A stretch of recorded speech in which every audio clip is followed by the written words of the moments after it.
appeals to racial, sexual, and religious chauvinism, to rabid nationalist fervor, are beginning not to work. Business of who I am and whether I'm good or bad or achieving or not, all that's learned along the way. Just a ride. And we can change it anytime we want. It's only a choice. No effort, no work, no job, no savings of money. I realized that I had the game wrong. That the game was to find out what I already was.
We were saying how very important it is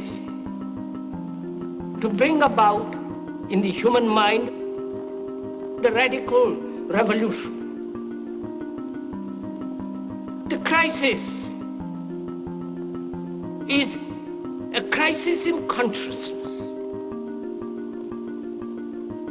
a crisis that cannot anymore accept the old norms, the old patterns, the ancient traditions. And considering what the world is now, with all their misery, conflict, destructive brutality, aggression, and so on, man is still as he was. He's still brutal, violent, aggressive, acquisitive, competitive, and he has built a society along these lines.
Society today is composed of a series of institutions. From political institutions, legal institutions, religious institutions, to institutions of social class, familial values, and occupational specialization, it is obvious the profound influence these traditionalized structures have in shaping our understandings and perspectives. Yet, of all the social institutions we are born into, directed by, and conditioned upon, there seems to be no system as taken for granted and misunderstood as the monetary system. Taking on nearly religious proportions, the established monetary institution exists as one of the most unquestioned forms of faith there is. How money is created, the policies by which it is governed, and how it truly affects society are unregistered interests of the great majority of the population.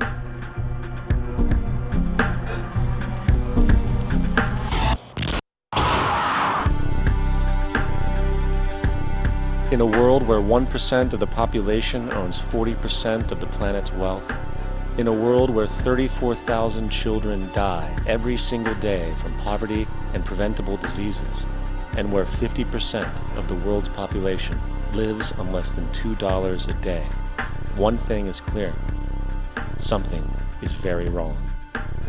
And whether we are aware of it or not, the lifeblood of all of our established institutions, and thus society itself, is money. Therefore, understanding this institution of monetary policy is critical to understanding why our lives are the way they are. Unfortunately, economics is often viewed with confusion and boredom. Endless streams of financial jargon coupled with intimidating mathematics quickly deters people from attempts at understanding it. However, the fact is, the complexity associated with the financial system is a mere mask, designed to conceal one of the most socially paralyzing structures humanity has ever endured.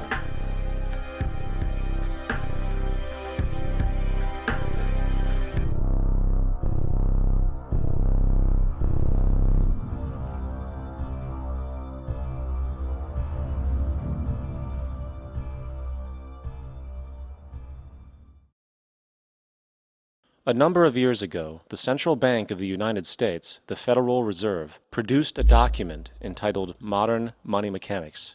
This publication detailed the institutionalized practice of money creation as utilized by the Federal Reserve and the web of global commercial banks it supports. On the opening page, the document states its objective. The purpose of this booklet is to describe the basic process of money creation in a fractional reserve banking system. It then proceeds to describe this fractional reserve process through various banking terminology, a translation of which goes something like this. The United States government decides it needs some money, so it calls up the Federal Reserve and requests, say, $10 billion. The Fed replies, saying, sure, we'll buy $10 billion in government bonds from you. So the government takes some pieces of paper, paints some official-looking designs on them, and calls them treasury bonds. Then it puts a value on these bonds to the sum of $10 billion and sends them over to the Fed. In turn, the people at the Fed draw up a bunch of impressive pieces of paper themselves, only this time calling them Federal Reserve notes, also designating a value of $10 billion to the Fed. The Fed then takes these notes and trades them for the bonds. Once this exchange is complete, the government then takes the $10 billion in Federal Reserve notes and deposits it into a bank account. And upon this deposit, the paper notes officially become legal tender money, adding $10 billion to the U.S. money supply. And there it is. $10 billion in new money has been created. Of course, this example is a generalization, for, in reality, this transaction would occur electronically, with no paper used at all. In fact, only 3% of the U.S. money supply exists in physical currency. The other 97% essentially exists in computers alone. Now, government bonds are, by design, instruments of debt. And when the Fed purchases these bonds, with money it essentially created out of thin air, the government is actually promising to pay back that money to the Fed. In other words, the money was created out of debt. This mind-numbing paradox of how money or value can be created out of debt or a liability will become more clear as we further this exercise. So, the exchange has been made and now $10 billion sits in a commercial bank account. Here's where it gets really interesting. For as based on the fractional reserve practice, that $10 billion deposit instantly becomes part of the bank's reserves, just as all deposits do. And regarding reserve requirements, as stated in modern money mechanics, a bank must maintain legally required reserves equal to a prescribed percentage of its deposits. It then quantifies this by stating, under current regulations, the reserve requirement against most transaction accounts is 10%. This means that with a $10 billion deposit, 10% or $1 billion is held as the required reserve, while the other $9 billion is considered an excessive reserve and can be used as the basis for new loans. Now, it is logical to assume that this $9 billion is literally coming out of the existing $10 billion deposit. However, this is actually not the case. What really happens is that the $9 billion is simply created out of thin air on top of the existing $10 billion deposit. This is how the money supply is expanded. As stated in modern money mechanics, of course they, the banks, do not really pay out loans from the money they receive as deposits. If they did this, no additional money would be created. What they do when they make loans is to accept promissory notes, loan contracts, in exchange for credits, money, to the borrower's transaction accounts. In other words, the $9 billion can be created out of nothing simply because there is a demand for such a loan and that there is a $10 billion deposit to satisfy the reserve requirements. Now, let's assume that somebody walks into this bank and borrows the newly available $9 billion. They will then most likely take that money and deposit it into their own bank account. The process then repeats, for that deposit becomes part of the bank's reserves. 10% is isolated, and in turn 90% of the $9 billion, or $8.1 billion, is now available as newly created money for more loans. And of course, that 8.1 can be loaned out and redeposited, creating an additional 7.2 billion, to 6.5 billion, to 5.9 billion, etc. This deposit money creation loan cycle can technically go on to infinity. The average mathematical result is that about $90 billion can be created on top of the original $10 billion.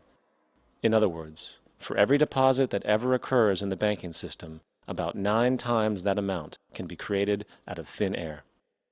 Money jitters? Ask the obliging Bank of America for a jar of soothing instant money, M-O-N-E-Y, in the form of a convenient personal loan. So, now that we understand how money is created by this fractional reserve banking system, a logical yet elusive question might come to mind. What is actually giving this newly created money value? The answer? The money that already exists. The new money essentially steals value from the existing money supply.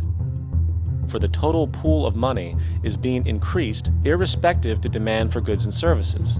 And as supply and demand finds equilibrium, prices rise, diminishing the purchasing power of each individual dollar. This is generally referred to as inflation, and inflation is essentially a hidden tax on the public. What is the advice that you generally get? And that is inflate the currency. They don't say debase the currency. They don't say devalue the currency. They don't say cheat the people who are saved. They say lower the interest rates. The real deception is when we distort the value of money. When we create money out of thin air, we have no savings, and yet there's so-called capital. So my question boils down to this: how in the world can we expect to solve the problems of inflation, that is, the increase in the supply of money, with more inflation? Of course, it can't. The fractional reserve system of monetary expansion is inherently inflationary. For the act of expanding the money supply, without there being a proportional expansion of goods and services in the economy, will always debase a currency. In fact, a quick glance at the historical values of the US dollar versus the money supply reflects this point definitively, for the inverse relationship is obvious. $1 in 1913 required $21.60 in 2007 to match value. That is a 96% devaluation since the Federal Reserve came into existence. Now, if this reality of inherent and perpetual inflation seems absurd and economically self-defeating, hold that thought, for absurdity is an understatement in regard to how our financial system really operates. For in our financial system, money is debt. And debt is money. Here is a chart of the U.S. money supply from 1950 to 2006. Here is a chart of the U.S. national debt for the same period. How interesting it is that the trends are virtually the same. For the more money there is, the more debt there is. The more debt there is, the more money there is. To put it a different way, every single dollar in your wallet is owed to somebody by somebody. For remember, the only way the money can come into existence is from loans. Therefore, if everyone in the country were able to pay off all debts, including the government, there would not be $1 in circulation.